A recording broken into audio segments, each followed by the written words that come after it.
Alright everybody, here we go, another around the world update. Once again, we're going to start here with my 29-gallon miscellaneous tank that has my mated pair of angelfish in it. Nothing really to talk about, nothing going on here. I did recently do a TDS test on this tank, and it was a little higher than I was expecting it to be, which is an indication of my lax maintenance on this tank. I usually let it go pretty long between water changes, up to a month sometimes. And then I do a big 50 or 60% water change sort of once a month. It's working, you know, the tank seems to be up and running okay, but the TDS was kind of high. That tells me there's a lot of dissolved organics in the tank that have been building up over time. I'm not going to get into all the ins and outs of TDS and all that right now. So I just need to kind of pick up the pace on keeping this tank a little more well-maintained, do a little more frequent water changes. And none of this is going to happen tonight. Tonight is just going to be the update video, and over the next few days, hopefully I'll be able to get done some of the stuff that I'm going to go over tonight.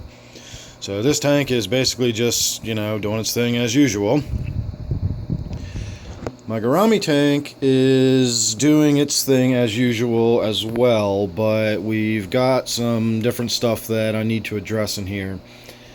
You can see how green everything is. I constantly fight the cyanobacteria and algae in this tank. I do it sometimes with hydrogen peroxide, but very little. I don't use very much hydrogen peroxide in this tank at all. I've never done a full tank treatment on this tank.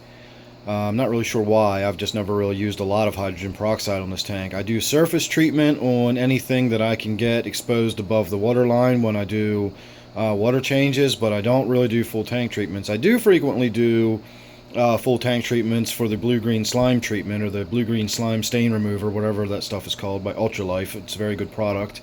I actually have someone order that's going to be showing up tomorrow. This is one tank that is going to get treated with it eventually.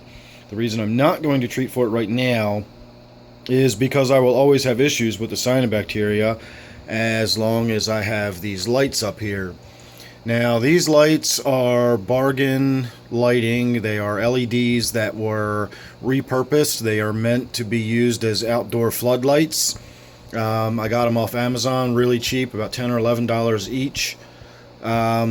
And they work, but they don't. And I'm going to do a video about that real soon. And that is the reason why this tank is so much greener than all of my other tanks. It's the lighting that's on there. I'm sure of it, and I can explain why in that video. So look forward to that. That'll be something that'll be coming up real soon, and we're going to be doing some maintenance on this tank. I'm going to be doing some changing to the lighting as soon as I can afford it. I want to stay with LEDs with this tank. The LEDs give you a kind of lighting that you can't get with any other source.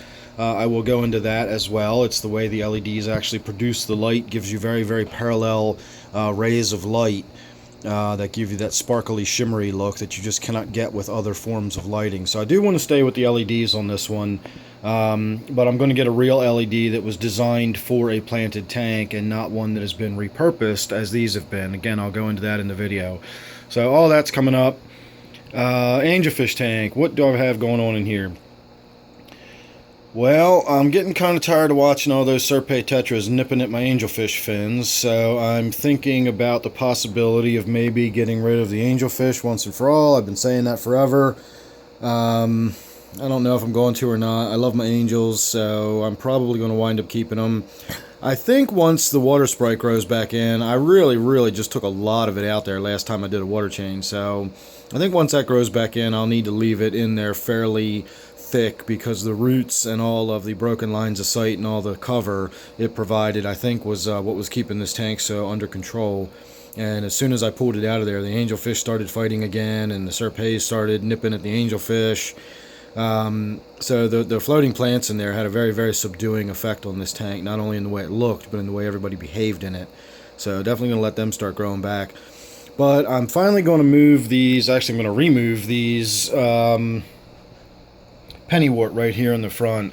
I personally don't dislike it or mind it being there, but I shoot a lot of video of my tanks. That's, you know, one of the aspects of the hobby is I video it, and they get in the way something fierce when I'm trying to video my Crenocycla, which is that little guy right there.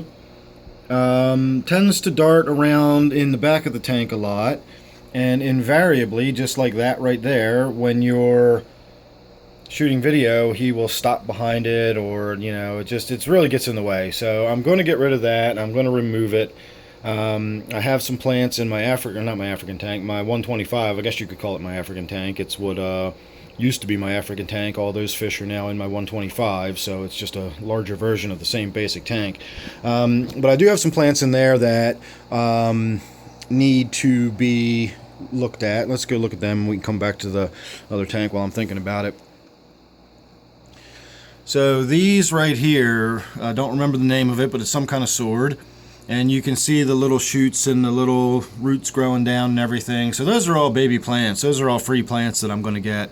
So what I'm going to do is I'm going to take them out of there, and they are going to go in here. So I don't know where yet. I've got the Chinese algae eater in there that burrows. That's why all that sand is dug up and real bright white like that out of that hole in the middle. He just gets in there and just digs.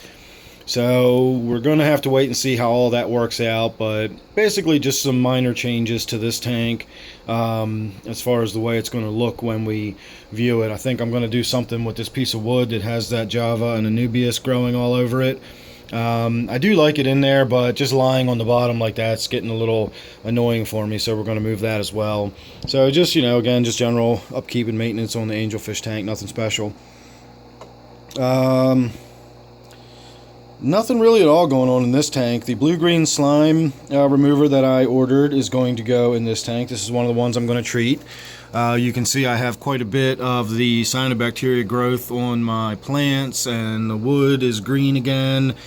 And I just did a full tank treatment with hydrogen peroxide. This is my T-bar tank. I got it looking all pretty again and all beautiful, but I've got to do that so frequently in this tank. I just always have to stay on top of the cyanobacteria. It just grows back. Again, I don't mind, don't get me wrong, but it's just something I have to do. And, every so often I've got to do a treatment for the cyanobacteria. So that's what we're going to do in a couple days when that arrives, and I'll do some video on that, and we'll see what this tank looks like before and after or something like that. This is my 20 long open top, and this is the tank that I'm really getting the cyanobacteria treatment for. This is one of the two. My brackish tank is the other. That'll be the next one we look at. Nothing really going on in this tank other than I am sick of looking at all the green cyanobacteria that just grows all over everything in this tank. I have never been able to get on top of it in here. And I have done this treatment, many times in this tank. It just involves putting an air stone in the tank. You want a really good high oxygen level. And then it's some sort of organic process that kills the bacteria without harming your fish. And I have used it in tanks with week-old fry with no ill effects to the fry whatsoever. So it's good stuff. But I got to do it every so often. Again, just the price I pay for heavily stocked tanks and, sort of makeshift lighting. This tank had some of the same sort of LEDs over it for a long time, and it just unfortunately allowed that cyanobacteria to really get good and established in this tank.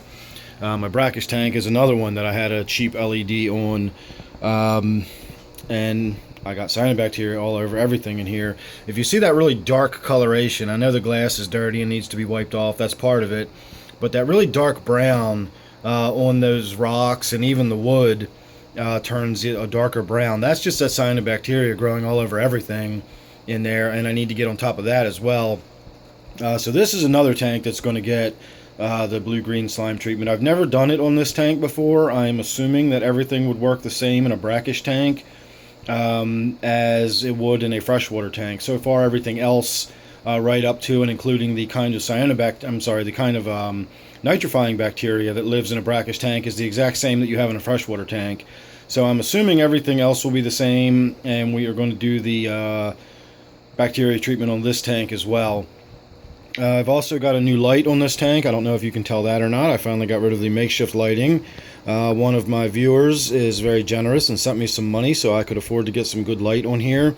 And that is a LED that is designed for a fish tank. And again, that will tie into what that other video is going to be about when I get around to doing that.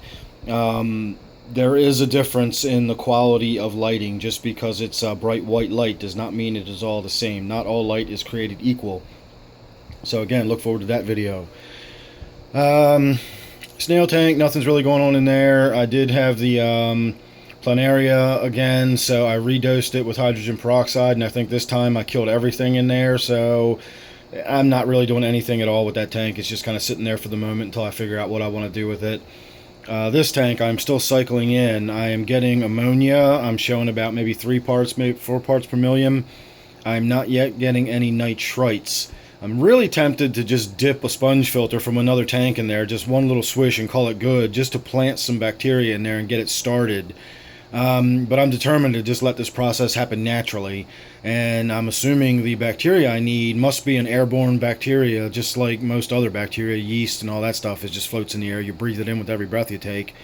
So I'm hoping that that is the case with this nitrifying bacteria, because I've got the ammonia. There is a food source in there now for these bacteria to live, and once they start growing and establishing, their waste product will be nitrite.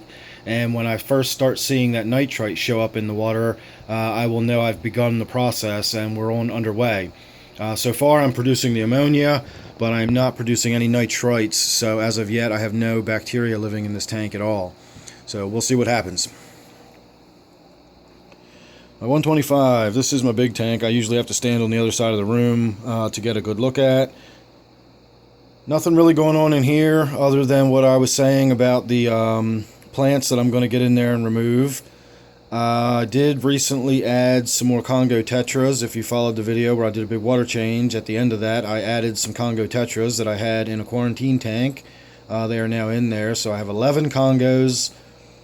And other than that, the tank is pretty much the same. I'm not doing anything different. Nothing's changed. Nobody's being moved around. No issues, no problems, etc., etc. So that's about it, everybody. Not a whole lot going on. I don't know what else to tell you other than I got some stuff kind of half in the works and not really a lot going on in the fish room right now. So that was my 125. We will come back around here, and that was my 29 long. My 29 miscellaneous. And we will go ahead and wrap that up back where we started and call that the end of the video. So thanks for watching. Hope you enjoyed, and I'll see you on the next one.